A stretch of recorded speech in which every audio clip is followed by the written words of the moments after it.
Genocide या नस्ल कुशी क्या है? किसी मुल्क या कौम के लोगों की एक बड़ी तादाद को कत्ल करना ताकि उस मुल्क या कौम को तबाह बर्बाद किया जा सके, इसे नस्ल कुशी कहा जाता है। ऐसी नस्ल कुशी दुनिया के मुख्तलिफ मुल्कों में पहले की जा चुकी है। हम उनमें से कुछ पर यहाँ बात करेंगे और फिर आखिर में इस बात पर भी चर्चा करेंगे कि जहां भी ऐसी किसी नस्ल कुशी का खतरा हो तो वहां इसको रोकने के लिए क्या कुछ किया जा सकता है। जर्मनी नस्ल कुशी, इसे होलोकॉस्ट भी कहा जाता है। हिटलर के राज में जर्मनी में 60 लाख से ज्यादा लोगों, खास तौर से यहूदियों को खत्म करने की बड़ी प्लानिंग की गई। पहले धीरे धीरे यहूदियों को पब्लिक लाइफ से दूर किया गया, उनके खिलाफ सैकड़ों कानून बनाए गए और उन्हें बदनाम करने का प्रोपेगेंडा चलाया गया। फिर नाजी पार्टी ने जर्मनी भर में यहूदियों पर सिलसिलेवार हमले करवाए, जिसमें यहूदियों का बेइंतहा जानी व माली नुकसान हुआ। 1994 की रवांडा नस्ल कुशी। रवांडा के दो नस्ली गिरोहों हुटू और टुत्सू की आपसी कशमकश ही रवांडा नस्ल कुशी का सबब बनी। जब हुटू, जो अक्सरियत में थे, हुकूमत उनके हाथों में आई तो उन्होंने टुत्सियों के साथ बहुत ज्यादा भेदभाव शुरू कर दिया, जो आगे चलकर नस्ल कुशी में बदल गया, जिसमें 8 लाख टुत्सियों को कत्ल कर दिया गया। बोस्निया नस्ल कुशी। अप्रैल 1992 में सर्बिया ने बोस्नियाई मुसलमानों के खिलाफ बड़े पैमाने पर नस्ली सफाई की कार्रवाई शुरू की। सर्बियाई फौज ने औरतों और छोटी उम्र की लड़कियों के साथ गैंग रेप किया और मर्दों को कत्ल किया। सर्ब फौज कैंपों से लोगों को उठाकर ले जाते और उन्हें गोलियों से भून देते। ये सिलसिला 3 साल तक चलता रहा, जिसमें 1 लाख से ज्यादा लोगों को दर्दनाक मौत दे दी गई।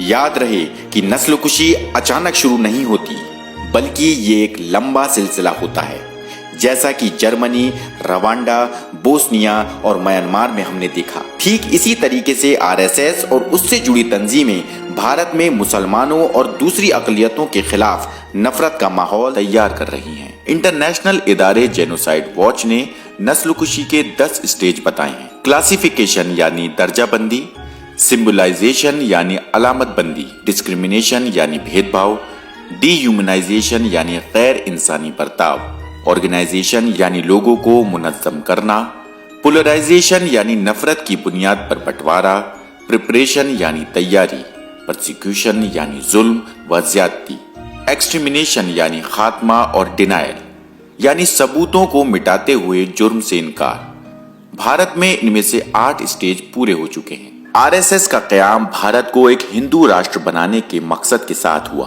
आरएसएस के बानी हिटलर और नाज़िज़्म की तारीफ करते हैं और उन्होंने बड़ी चालाकी से भारतीयता को हिंदू कल्चर का नाम दे दिया।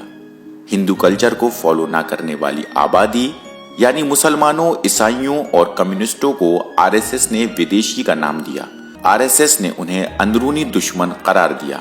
अपने क़याम के वक्त से ही आरएसएस इस पर काम कर रहा है। हिंदुत्व ताकतों ने भारत में कई मुस्लिम व ईसाई मुखालिफ कत्लेआम किए, जो नस्ल कुशी की एक शक्ल है, जिसका एक खूनी मंजर 2002 की गुजरात नस्ल कुशी में देखा गया। गुजरात में संघ परिवार के जरिए निकाली गई भीड़ ने हजारों मुसलमानों को कत्ल कर दिया। मुसलमानों के घरों और कारोबारों को जला दिया गया, मर्दों, औरतों और बच्चों को कत्ल किया गया और मस्जिदों और मज़ारों को तहस नहस कर दिया गया। इस तरह 2000 से ज्यादा लोग मार दिए गए और 1 लाख से ज्यादा लोगों को कैंपों में पनाह लेना पड़ी, जहां उन्हें बुनियादी जरूरतों से भी महरूम रखा गया। भारतीय मीडिया दिन रात नफरत फैलाकर लोगों को बांटने में लगी है ताकि हुक्मरान ताकतों की हुकूमत चलती रहे। सियासी लीडर मुसलमानों के पहनावे, कल्चर और दूसरी चीजों को गलत तरीके से पेश करके गैर मुसलमानों की नजर में उनकी तस्वीर खराब करने में लगे हैं। यहाँ तक कि होम मिनिस्टर और पीएम भी खुलेआम ऐसी बातें करते नजर आते हैं। इसके अलावा आरएसएस गांव-गांव में खुफिया कैंप चलाकर हिंदू नौजवानों और बच्चों के दिलो दिमाग में नफरत का जहर घोल रहा है। 2014 में इनकी हुकूमत बनाने के बाद से बहुत सी हिंदुत्व तंजीमों ने खुलेआम मुसलमानों की सफाई की दावत देनी शुरू कर दी है। यहाँ तक कि आरएसएस, बीजेपी और बजरंग दल की तरफ से नौजवानों में हथियार भी बांटे जा रहे हैं। नस्ल कुशी का माहौल बनाने के लिए धर्म संसद भी किए जा रहे हैं, जेनोसाइड वॉच के फाउंडर व डायरेक्टर ग्रेग स्टैंटन का कहना है कि भारत में नस्लकुशी की निशानियां देखी जा रही हैं। रवांडा नस्लकुशी के बारे में भी ग्रेगरी ने 5 साल पहले ही खबरदार कर दिया था।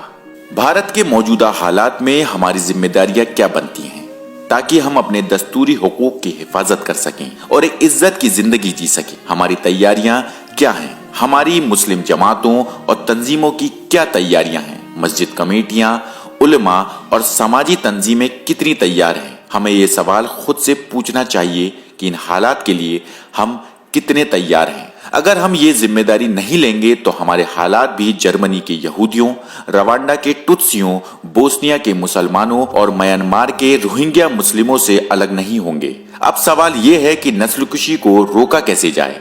क्या हमने पूरी संजीदगी से हालात पर काबू पाने की जिम्मेदारी को कबूल किया है?